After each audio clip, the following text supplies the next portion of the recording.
How to build rapport where they beg you for more. Bob, I thought rapport was built over time.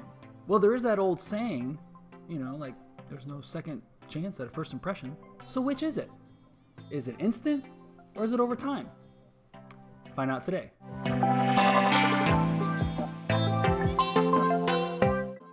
Okay, so here's an example of just how fast someone can form an impression about you in just a few seconds. I just heard on the news today, President Trump plans on making some exceptional plans happen over the next 3 months, and that's going to be impacting our country in so many ways, and it's going to be great. Now, as soon as I said the words President Trump, about 50% of the people that are watching this thought this. Yeah, we love Trump! Make America great again! Now, the other 50% probably thought something like this. I don't trust anything you say, man. You lost me at Trump. Now just keep watching because I am showing you a point right here. Let me be clear, this is not a political video at all. I'm using this illustration to show you something very simple.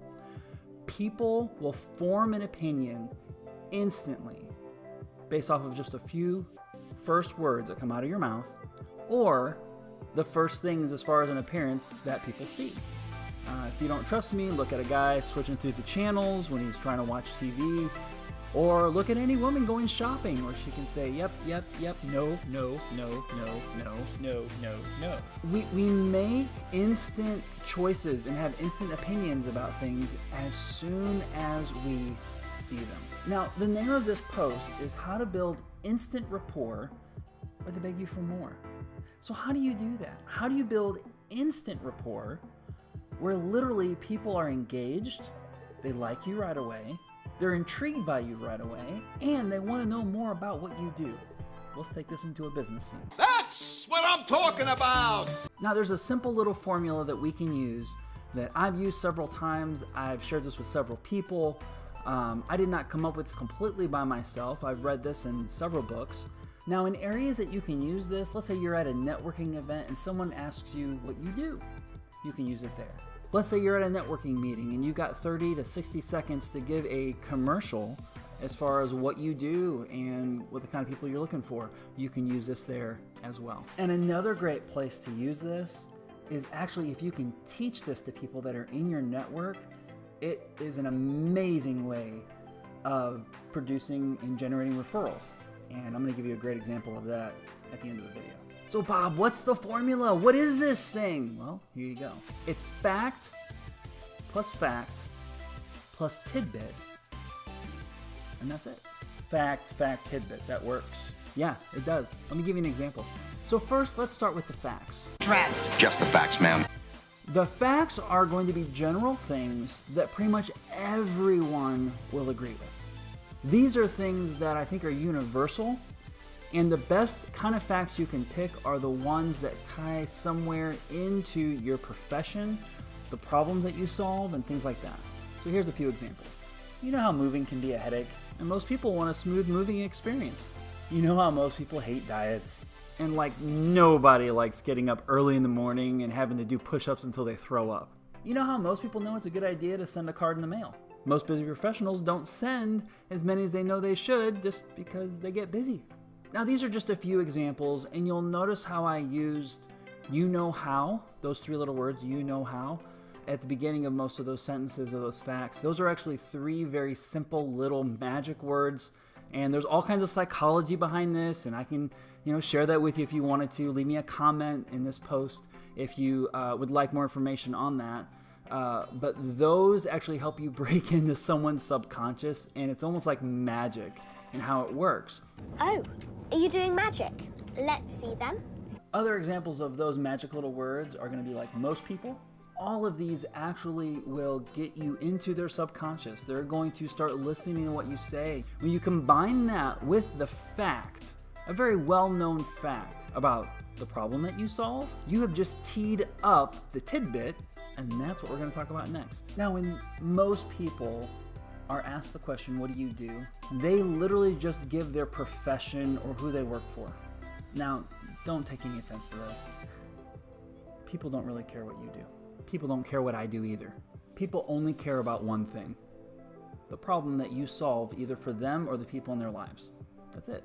Now, there's a reason this part of the equation is called a tidbit, because I see people too often sharing way too much about what they do. Remember this old saying, curiosity is king. Curiosity will make you millions. Perfectly marvelous. Curiosity killed the cat, you know. I know. So you want to share just a small tidbit of the problem that you solve. So here's an example. You know how moving can be a headache. Most people want a smooth moving experience. Well, I help people move smoothly into the home of their dreams with no headaches. You know how most people hate diets? And most people don't like getting up early in the morning and working out to the point where they throw up. Well, I help people eat what they love, lose weight, and sleep in. You know how most people know it's a good idea to send a card in the mail? Most people don't because they get busy, especially busy professionals. I offer a cutting-edge technology that lets people send a card all from their phone or computer and act on that prompting. So here's a real-world example of how this can work in regards to sharing this with your network. I was sitting down with a friend of mine. His name is Tony Fonte. Tony's an amazing guy, helps a lot of people in a lot of different ways.